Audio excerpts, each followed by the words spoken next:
অভিনয় ছেড়ে দিনের পথে চিত্রনায়িকা মৌ খান। পাকিস্তানি ব্যান্ড কাবিশের কনসার্ট স্থগিত। একেন বাবু খ্যাত অভিনেতার গাড়িকে ধাক্কা মারল বাস। শাহরুখ খানের ছেলে আরিয়ানের বিরুদ্ধে পুলিশি তদন্ত। $72 বিলিয়ন বিনিময়ে নেটফ্লিক্সের অধীনে এখন ওয়ার্নার ব্রাদার্স।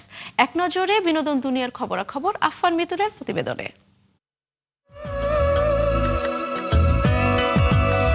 অভিনয় থেকে নিজেকে গুটিয়ে নেওয়ার সিদ্ধান্ত নিয়েছেন এই প্রজন্মের চিত্রনায়িকা মৌ খান।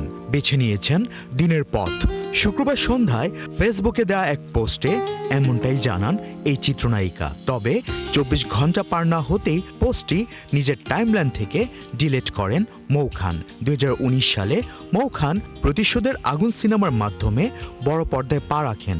এরপর যেমন জামাই তেমন বউ, বান্ধব, অমানুষ হলো মানুষ সিনেমাগুলোতে অভিনয় করেন। ভ্যানু সংক্রান্ত জটিলতার কারণে স্থগিত করা হয়েছে পাকিস্তানি ব্যান্ড কাবিশের concert wave fest feel the winter. গেল বৃহস্পতিবার রাতে আয়োজক প্রতিষ্ঠান প্রাইম ওয়েভ কমিউনিকেশন ফেসবুকে জানিয়েছেন কাবিশ ঢাকায় পৌঁছেছে। যে কোনো মূল্যে এই শোটি সফলভাবে সম্পন্ন করতে চেয়েছিল তারা।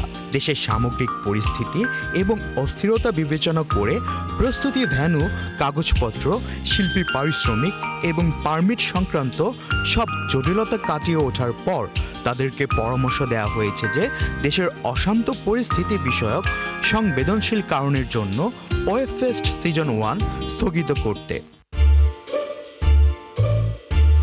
বাস দুর্ঘটনার শিকার হয়েছেন ওপার বাংলার একেন বাবু খ্যাত জনপ্রিয় অভিনেতা অনির্বাণ চক্রবর্তী। কলকাতার চারু মার্কেট থেকে রাসবিহারী যাওয়ার পথে এই দুর্ঘটনা ঘটে। এতে তার গাড়িটি ক্ষতিগ্রস্ত হলেও বড় কোনো আঘাত লাগেনি। অল্পের জন্য বড় বিপদ থেকে বেঁচে গেছেন তিনি। और अचानक एक ट्रक आया और उसे कुचल कर चला। বলিউড কিং শাহরুখ খানের পুত্র আরিয়ান খান ফের জড়ালেন আইনি ঝামেলায়। একটি নাইট ক্লাবে অশালীন অঙ্গভঙ্গি করার অভিযোগে তার বিরুদ্ধে থানায় লিখিত অভিযোগ দায়ের করা হয়েছে। এই ঘটনায় পুলিশি জেরার মুখে পড়তে হতে পারে শাহরুখ পুত্রকে। আরিয়ান খানের বিরুদ্ধে বেঙ্গালুরুর পুলিশ কমিশনারের কাছে লিখিত অভিযোগ জমা দিয়েছেন আইনজীবী ওয়াইজ হোসেন। শুধু তাই নয়, অশালীন অঙ্গভঙ্গির বিষয়টি উল্লেখ করে কর্ণাটকের রাজ্য মহিলা কমিশনেও অভিযোগ জমা পড়েছে।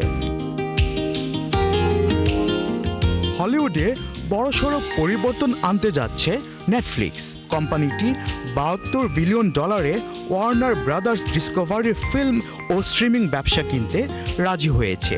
কমকাস্ট ও প্যারামাউন্টকে হারিয়ে এই চুক্তি পায় Netflix. Warner brothers Harry Potter, game of Thrones সহ জনপ্রিয় অনেক ফ্র্যাঞ্চাইজি এবং HBO ম্যাক্সের মতো স্ট্রিমিং পরিষেবার মালিক ওয়ার্নার ব্রাদার্স। এই চুক্তি সম্পন্ন হলে বিনোদন জগতে নতুন এক শক্তিশালী প্রতিষ্ঠান তৈরি হবে। আফফান মিতুল, ৭১।